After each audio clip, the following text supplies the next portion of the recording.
제 통장에 4억이 있었습니다. 정확히 말하면 4억 1천 조금 넘었습니다. 퇴직금, 적금 해지한 돈, 보험 해약 환급금까지 제 손으로 한 대 모아 만든 숫자였습니다. 지금은 통장에 500만 원도 없습니다. 잔고를 마지막으로 봤을 때 312만 원이었고 그 다음은 그냥 앱을 닫았습니다. 아내는 아직 대출 금액을 정확히 모릅니다. 차는 할부야. 일하면 금방 갚아. 저는 그 말로 모든 걸 덮었습니다. 저는 제 손으로 노후를 날렸습니다. 누가 빼앗아간 게 아니고 사기꾼이 칼을 들이민 것도 아니고 제가 사인했고 제가 키를 받았고 제가 시동을 걸었습니다. 퇴직하고 첫 달은 이상하게도 바빴습니다. 인사팀에 서류 내고 연금 관련 상담 받고 동료들 밥 한 번씩 먹고 집에 와서는 정리할 게 끝이 없더군요. 그런데 2달째부터 시간이 길어지기 시작했습니다. 아침 6시 반이면 눈이 떠졌습니다. 회사 다닐 때 몸이 기억하던 시간이었습니다. 습관처럼 세수를 하고 거울을 보는데 거울 속 얼굴이 낯설었습니다. 아내는 출근 준비를 했습니다. 옷을 다림질하고 가방을 챙기고 머리를 말리고 그 움직임이 규칙적이라 더 서늘했습니다. 저만 규칙이 없어져서 집안에서 제 자리가 뚝 떨어져 나온 것처럼 느껴졌습니다. 오늘은 뭐 할 거야? 아내가 물었습니다. 그 말이 칼처럼 들릴 때가 있었습니다. 산책 좀 나가볼까? 저는 그렇게 말하고 현관문을 열었습니다. 그런데 밖으로 나와도 갈 데가 없었습니다. 아파트 단지 앞 벤치에 앉아있는 사람들은 대부분 저보다 나이가 더 많았고 그 사람들끼리는 이미 서로를 알고 있는 눈빛이었습니다. 저는 그 틈에 끼기 싫었습니다. 나는 아직 저렇게까지는 아니야. 그게 제 자존심이었을 겁니다. 집으로 돌아오면 거실 TV에서 오전 드라마가 흘렀고 아내가 남기고 간 물컵에는 물자국이 남아 있었습니다. 그 물자국을 손가락으로 문지르다 보면 갑자기 제가 너무 한가해 보이는 것 같아 숨이 막혔습니다. 나도 아직 일할 수 있어. 그 말이 목구멍에 계속 걸렸습니다. 누구에게 말하려고 하는지도 모르겠는데 혼잣말처럼 자꾸 올라왔습니다. 그때 누가 먼저였는지 기억은 정확하지 않습니다. 동기 모임에서 한 사람이 화물차 얘기를 꺼냈습니다. 야, 요즘은 퇴직하고 화물하는 사람 많다. 한 달 1천은 기본이야. 진짜야. 몸만 좀 쓰면 된다. 회사 다닐 때보다 낫다. 한 달 1천. 그 숫자가 제 귀 안에서 오래 울렸습니다. 그 사람은 휴대폰을 꺼내더니 사진을 보여줬습니다. 통장 입금 내역이 줄줄이 찍힌 화면이었습니다. 운임 들어온 거 봐. 하루 2탕만 뛰면 이 정도는 나와. 저는 그 화면을 너무 오래 바라봤습니다. 근데 차는 비싸지 않아? 제가 조심스럽게 물었습니다. 비싸긴 하지. 근데 지입으로 하면 돼. 차값은 할부 끼고 대출 좀 받고. 어차피 일하면 갚아. 처음엔 무조건 기사 자리 잡아야 돼. 물량만 고정이면 끝이야. 끝. 그 단어가 제 마음을 건드렸습니다. 끝이라니. 퇴직한 제 인생에도 끝이 아니라 다시 시작이 있다는 말 같았습니다. 집에 와서도 그 얘기가 머리에서 떨어지지 않았습니다. 아내가 밥을 차려놓고 말했습니다. 오늘은 얼굴이 밝네. 저는 젓가락을 들고 웃었습니다. 뭐 생각해둔 게 있어? 무슨 생각? 아내가 물었을 때 저는 잠깐 망설이다가 말했습니다. 화물차. 그거 좀 알아보려고. 아내는 젓가락을 내려놓았습니다. 당신이? 그 말에 제가 괜히 목소리를 높였습니다. 나도 아직 할 수 있어. 그 순간 제가 누구에게 증명하려는지 스스로도 알았습니다. 아내에게, 세상에게, 그리고 무엇보다 저 자신에게.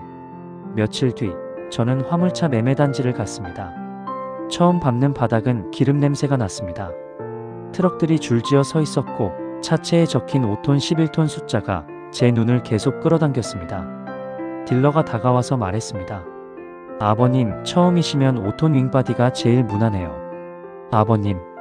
그 호칭에 잠깐 기분이 상했다가 곧 현실을 인정하는 기분이 됐습니다.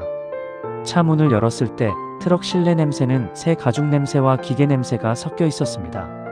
좌석은 생각보다 높았고 핸들은 제 손보다 훨씬 크고 무거워 보였습니다. 저는 운전석에 앉아 거울을 맞추는 흉내를 내봤습니다.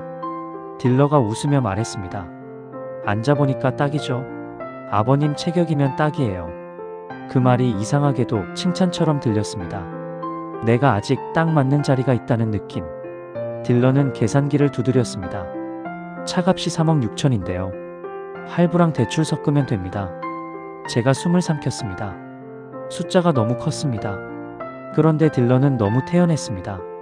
월 납입이 대략 이 정도 운임으로 충분히 나옵니다. 그 말이 다시 제 귀를 잡아당겼습니다. 충분히. 그날 집에 돌아오자마자 저는 은행에 가서 상담을 받았습니다. 상담 창구 직원이 제 서류를 넘기며 물었습니다. 대출 목적이 차량 구입이시죠? 네. 제 목소리가 생각보다 작게 나왔습니다. 며칠 뒤 휴대폰에 문자가 왔습니다. 대출 승인 완료. 금액이 적혀 있었습니다. 저는 그 문자를 몇 번이고 다시 열었습니다. 승인이라는 단어가 마치 제가 다시 사회에서 통과한 것처럼 느껴졌습니다. 차량 계약서에 사인을 하는 날 펜 끝이 종이를 누르는 소리가 크게 들렸습니다. 사각, 사각. 그 소리가 제 인생을 찢는 소리였는지도 모르고 차 키를 받을 때 금속이 손바닥에 차갑게 닿았습니다. 저는 키를 꽉 쥐었습니다. 이제 시작입니다. 딜러가 말했습니다. 저는 고개를 끄덕였습니다. 그때는 진짜로 시작이라고 믿었습니다. 첫 운행날은 새벽 4시에 일어났습니다. 아직 어두운 집에서 조용히 옷을 챙겨 입었습니다. 아내가 방문 안쪽에서 뒤척이는 소리가 났습니다. 저는 숨을 죽였습니다. 괜히 방해하고 싶지 않아서가 아니라 괜히 불안한 눈빛을 보고 싶지 않아서였습니다. 주차장에 내려가 트럭에 올라탔을 때 실내는 서늘했습니다. 핸들에 손을 얹는데 손바닥에서 땀이 났습니다. 시동을 걸었습니다. 부르릉.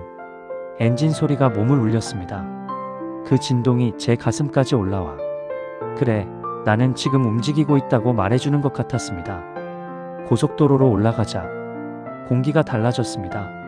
밤의 끝과 새벽의 시작 사이 도로는 비어 있었고 가로등이 일정한 간격으로 지나갔습니다. 톨게이트에 들어서자 하이패스에서 삑 소리가 났습니다.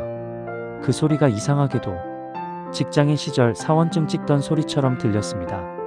첫 물량은 경기 외곽에서 창고로 들어가 팔레트 몇 개를 실어 나르는 일이었습니다. 현장에서는 젊은 직원이 말했습니다. 기사님, 여기 되세요. 네네, 저쪽 라인. 기사님. 그 말이 저를 살렸습니다. 저는 다시 무언가가 됐습니다. 첫 운임은 그날 오후에 입금됐습니다. 휴대폰이 진동했습니다.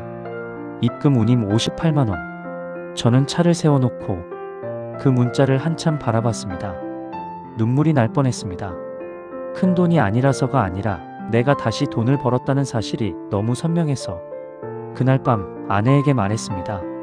오늘 운임 들어왔어. 아내는 그래? 하고 웃었는데 그 웃음 속에 안심이 섞여 있는 걸 느꼈습니다. 저는 마음이 부풀었습니다. 봐, 내가 할 수 있다니까. 2달이 지나자 저는 초보 딱지를 떼는 기분이었습니다. 운행 루트도 익숙해졌고 휴게소에서 먹는 밥도 나쁘지 않았습니다. 휴게소 김치찌개. 김치가 시큼했고 두부가 툭툭 부서졌습니다. 그래도 그 한 숟갈이 나는 오늘도 하루를 굴렸다는 확인처럼 느껴졌습니다. 저는 욕심이 생겼습니다. 더 많이, 더 빨리, 더 크게. 기사님, 물량 하나 더 가능해요? 그 말에 저는 자꾸 내라고 대답했습니다. 그때부터 제 몸은 조금씩 망가지기 시작했는데 그땐 몰랐습니다. 아니, 알아도 모른 척했습니다. 지입 4단톡방이 있었습니다. 알림음이 쉴 새 없이 울렸습니다. 띠링, 띠링, 띠링. 오늘 물량 긴급. 단가 좋음. 남는 분? 저는 그 방을 보는 시간이 늘었습니다. 마치 주식 차트 보듯이 물량이 뜨는 순간을 놓치면 내가 뒤처지는 것 같았습니다. 그러다 추가 장비를 샀습니다. 지게차 운반용 장갑, 안전화, 그리고 이거 있으면 일이 더 들어온다는 말에 핸드카트와 결박용 스트랩도 새 걸로 바꿨습니다. 돈이 나가는데도 저는 그걸 투자라고 불렀습니다. 그게 제 자존심을 지키는 말이었습니다. 균열은 육아 전광판에서 시작됐습니다. 어느 날 주유소에 들렀는데 전광판 숫자가 눈에 걸렸습니다. 경유일 70원대. 그 숫자가 내 월급 명세서에서 공제액이 늘어나는 느낌처럼 천천히 목을 조였습니다. 요소수도 올랐습니다. 예전엔 그거 몇만 원이면 된다던 게 어느 날은 품절이고 어느 날은 가격이 2배가 되어 있었습니다. 저는 주유소에서 영수증을 뽑아 한동안 멍하니 서 있었습니다. 기름 냄새가 코에 박혔습니다. 이렇게 넣어도 되나? 하지만 안 넣으면 못 갑니다. 못 가면 못 벌고 못 벌면 할부가 날아옵니다. 공차 거리도 늘었습니다. 짐을 싣고 내린 뒤 빈 차로 수십 킬로를 달리는 시간이 길어졌습니다. 그 시간은 돈이 안 됩니다.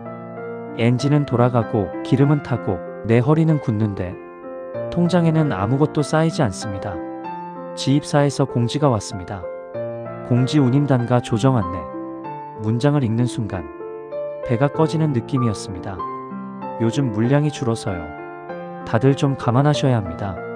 지입사 담당자가 전화로 말했습니다. 가만. 그 말은 늘 약한 사람이 하는 말이었습니다. 그리고 저는 그 약한 사람이 되어 있었습니다. 압박은 문자로 옵니다. 사람이 와서 칼을 들이대는 게 아니라 문자로 옵니다. 할부 납입일 D-3, 보험 갱신 안내, 카드 결제 예정 금액. 휴대폰이 진동할 때마다 가슴이 먼저 움찔했습니다. 그러다 어느 날 트럭에서 이상한 소리가 났습니다. 엔진 쪽에서 딱딱하는 소리. 저는 바로 정비소로 갔습니다.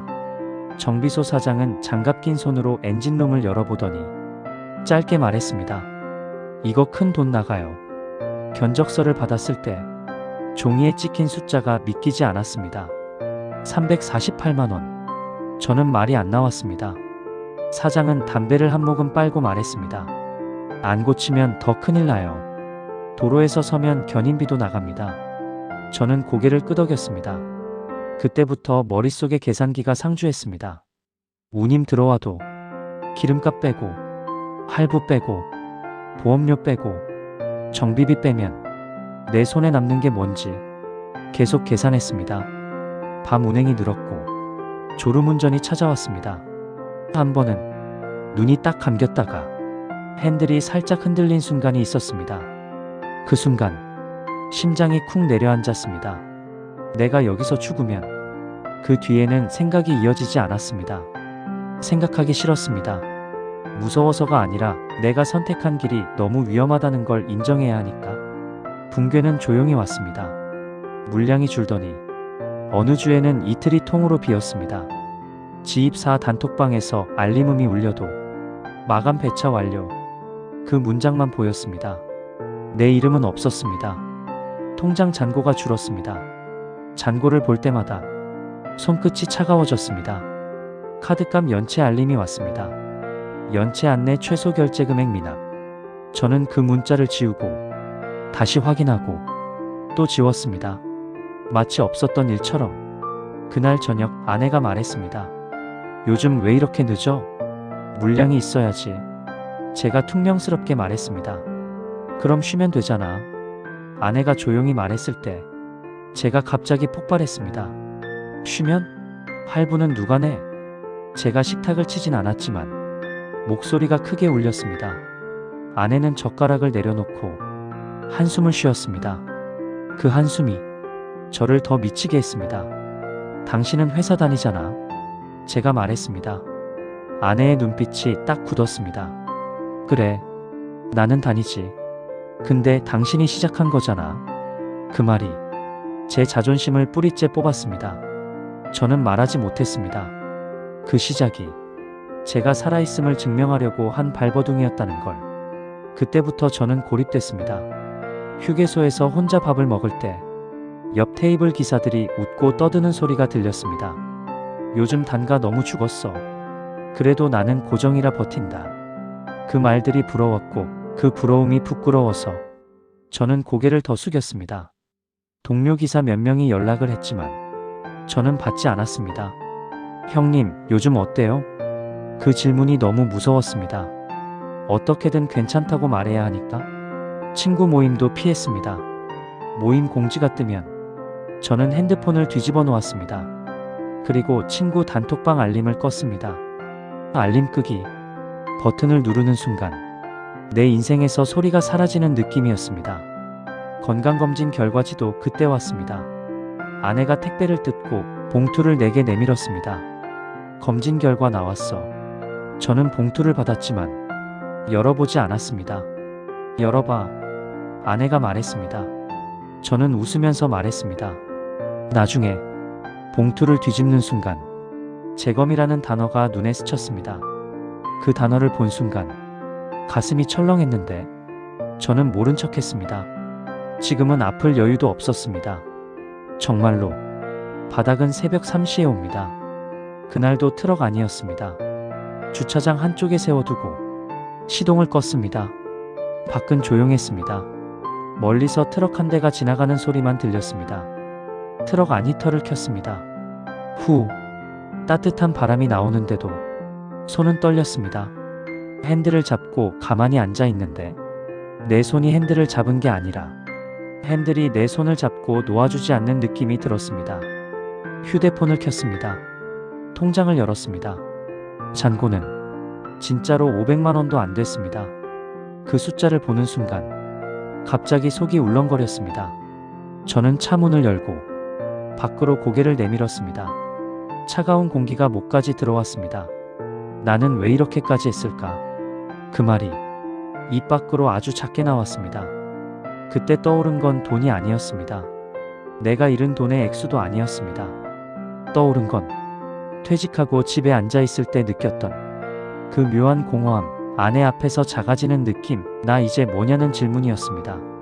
저는 돈을 벌고 싶었던 게 아니라 누군가에게, 그리고 나 자신에게 아직 쓸모있다는 걸 보여주고 싶었던 겁니다. 그래서 무리했고, 그래서 못 멈췄고, 그래서 여기까지 왔습니다. 그날 새벽 집에 들어가니 불이 켜져 있었습니다. 아내가 거실에 앉아 있었습니다. 아내는 제 얼굴을 보더니 숨을 길게 내쉬었습니다. 한숨이었습니다. 또 트럭에서 잤어? 아내의 목소리는 화가 아니라 지친 목소리였습니다. 저는 대답하지 못했습니다. 대답하면 모든 게 무너질 것 같았습니다. 아내가 조용히 말했습니다. 당신 요즘 무서워. 그 한마디가 제 가슴을 찢었습니다. 저는 그제야 알았습니다. 내가 무서운 건 돈이 아니라 혼자 남는 거였다는 걸. 아내는 제 옆에 앉았습니다. 그리고 아주 작게 말했습니다.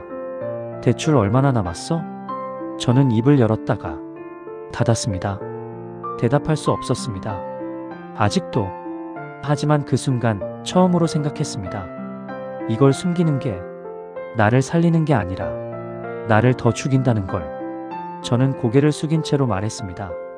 나도 모르겠어. 거짓말이었습니다. 정확히 알고 있었습니다.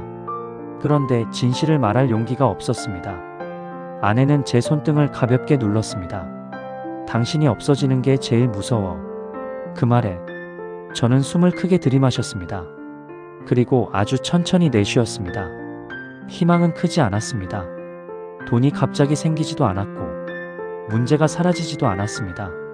그런데도 저는 그날 처음으로 운전석에 앉아 있을 이유가 돈만은 아니라는 걸 알았습니다. 그래도 아직 운전석에 앉아 있습니다.